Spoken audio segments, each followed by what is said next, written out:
Welcome to Maroon Dogs News. Thank you all for tuning in today. My name is Mackenzie Piper, reporting in from our station down at Herbert Hall.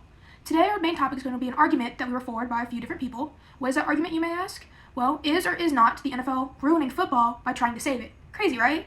Well, today we'll be going over all the main topics that are within said argument, and you, as the people, let us know down in the comments below if you agree or disagree with what these individuals are saying. Now, let's get started. First, some background information. As you know, football has always been fundamentally a dangerous sport.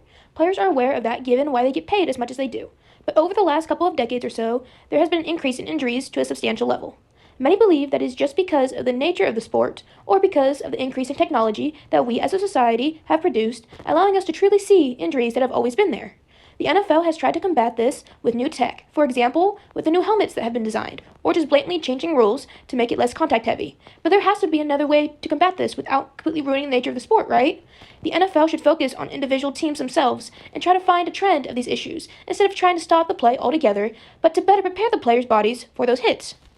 Now let's get down to the numbers, shall we? It says, according to the NFL website, during practices and games between the years of 2015 to the present day, 2023, there have been a total of over 2,000 injuries reported. Along with that, according to the Injured Reserve Tracker from SpotTrack, it's basically a website that records down people who were either had an injury or were put on the injured reserve list. From the 2020 season to the 2024 season, there was over 3,300 reported players on the injured reserve list. That's a lot of injuries.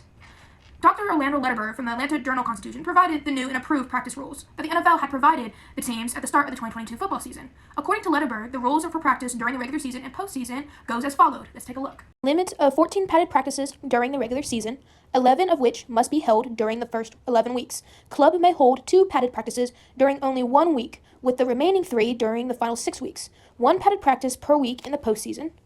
Padded practices limited to 3 hours plus a walkthrough with position coaches, not to exceed 30 minutes. Bye weeks, 4 consecutive days off.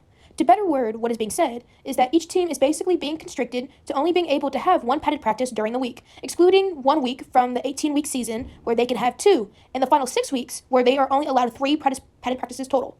The NFL is only giving the players' bodies a semi-close resemblance of impact towards what an actual game will feel like once a week.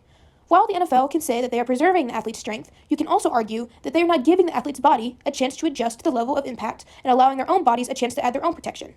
A prime example of this is like how a karate master can break a solid brick with just his hand. At first glance, a person cannot just simply break a brick with their bare hand. According to A4Fitness.com, they said that karate experts gradually increase the intensity of their strikes over time, gradually building up the strength and resilience of their hands and other striking surfaces. Through repetitive practice and conditioning exercises, they develop the necessary muscular strength and bone density required for breaking concrete. The injuries themselves will never go away completely if we want to keep football itself the way it is, at least to the physicality extent. But just like how a karate master can add bone density and muscular strength over repeated practicing to their hand, the NFL can easily do the same and diminish the injury rate to a much lower number. This provides that there is another way to help protect players and better preserve the longevity and identity of football. Now that after everything you've just been told, here's a video to visualize what has just been sent to you. Hello, and welcome to the game. Today we have playing the Blue Balloons versus the Sharpies. Let's see how this goes down.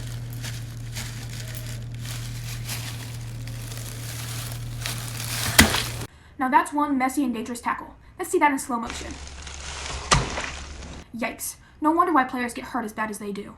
Now, let's retake a look at the video, but this time, the player has been allowed to fully prepare their body, and let's see what the difference is.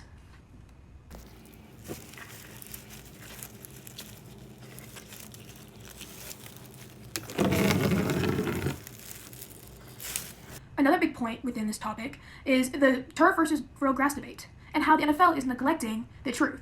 Now let's get into it, shall we? According to Jacob Kamaker from thesportingnews.com, it has been proven that through research shown for the 2015 to 2018 season, there was a total of 28% higher chance of having a non-contact lower body injury. Now, what non-contact means, if you're not familiar with the term, is basically an injury that's sustained by a player from not being touched by someone else. For instance, they're just say a receiver is running with the football and they just fall without being touched by any defender, or vice versa, a defender, like a safety, going after a receiver, and before they even touch the receiver, they go crashing down. Along with that, there is a 32% higher chance of suffering a non-contact knee injury, with a 69% higher chance of a non-contact ankle or foot injury on all turf fields. Now that is a big difference. Now, as fans of the sport, as we should know, a non-contact ankle or foot injury, or non-contact injuries at all, are by far the worst. In that sense, that it has nothing to do with the sport itself. That something in an athlete's body just decided to snap or give out. probably based on either the environment of which they were placed upon and or something constricting the body's natural movement within the muscles themselves. But providing this evidence does not stop the NFL from finding a loophole through the whole argument itself. Later on in this website, Jacob had provided that there was one single year out of 11 that had been studied where injury rates on turf and natural grass were the same, and the year was 2021. During the other 10 years, there was a significant difference between the two. Another that suggests this was an article published by Jasmine Kwai at the NBCnews.com. This document first brought up how 7 of the top 10 stadiums that have the highest risk of injuries are turf. Along with that, there was a chart that was provided that shows information on the likelihood of a certain body part would get hurt in a game on both turf fields and grass fields. They also showed that while yes, lower body extremities are at a major concern to have most likely increased injuries, but going along with that, this chart shows that the likeliness of a head injury during a game on grass field is about 7.6%, which is quite a bit. Even though it's only 7.6, it is quite a bit. While on turf, it is a 9%, with having a 1.4% increase. Now, with all the popularity and all the news articles that's been happening recently with concussions and head injuries, 1.4% is a big jump. Then it goes into how turf fields don't just affect the pros, but how, according to researchers from Washington University in St. Louis, said that they observed athletes across 26 different high schools, and those athletes had a 58% higher chance in sustaining an injury playing on turf.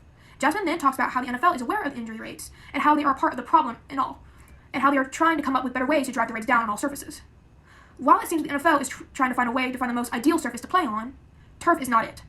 And what really solidifies the term that the NFL is neglecting the problem is the NFLPA president, J.C. Tedder himself, said turf is bad for athletes because it does not have as much give in it as grass does in one of his press conferences about said issues, thus giving another reason why the NFL can help save the injury crisis without ruining the sport. Now on the reverse side, the NFL has tried to solve the said safety crisis, as many would suggest.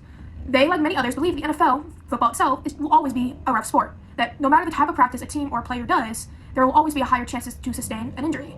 So to help alleviate the percentage, the NFL decided that they would just eliminate all the risky moves and or tackles to make a safer version of football. For example, the most recent tackle that was banned was the hip drop tackle from this past season.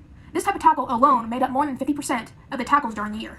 While this looks appealing and the simplest way to resolve an issue, there are many repercussions that can occur that the NFL, at least I don't think, or the person in this argument doesn't think, sees coming. Number one, getting rid of everyday tackles that can from time to time become dangerous because it is a dangerous sport is a naive way at solving the issue. Simply put, the more rolls against the defenders, the easier a defender can get hurt, because they will be more worried about not getting the foul than playing the actual game at hand. And the biggest issue, along with my biggest fear, is that this will change football forever, in the sense that it will increase the success in which the offense, and since they've recently switched to air raid more often, it already makes defending really hard. But if you dwindle the types of tackles that a defender can perform, then what are they supposed to do? For example, what if the defender is smaller than the receiver? How are they supposed to tackle them? The defender had already been told that they cannot go above the shoulders or below the hips because it is dangerous or a more serious injury can be sustained. Well, now the NFL has said that there's no hip drop tackles, so all the defender has is the waist to grab onto, to tackle. This may seem fine, but again, if you're trying to defend against a player like, for instance, DK Metcalf from the Seattle Seahawks, who is just one of the biggest and most agile guys that has really played the ball, what do? The main tackle that was used against him was a hip drop tackle because he was just naturally bigger than you. This is just my perspective, but there has been some unpleasant comments from defenders throughout the league stating that if this continues, the sport will become the present-day NBA, in the sense of it will become flag football. Because the cards are simply stacked against the defense, and there's nothing that they can do about it. Now that a few of the main points have been presented for this said argument, you can see why the person said the title the way it was. The NFL has to really take a step back and look at the overall picture. They understand that money is king, so at least the amount of money spent is better, but there are so many factors to look at it. Again, they could not change a single thing from what they were doing, and it doesn't affect their viewing rate much. But again, what if it does? Every sport has gone through it and has had to change the way they do things. The biggest example that has been shown throughout history is when MLB players went on strike, from the league causing viewership to exponentially drop. And what happens? The sport of so-called NASCAR skyrocketed in viewership from the same people who used to watch baseball. In order to stay alive, the MLB had to change something because it was shown if the public did not like it, then they would just leave. Same would go with the NFL. Do they really want to risk their viewership and keep it the way it is? Or do they want to backtrack a little bit and bring it back to how it was, because that caused it to become America's #1 sport? And, I mean, who wouldn't want to stop being #1 sport? But again, only time will tell. I appreciate all of you guys coming in and watching this. Again, this is Maroon Dog News. My name is Mackenzie Piper, coming in from Herbert Hall. Please leave your comments down below and if you agree or disagree with this said argument. Thanks for tuning in. Bye.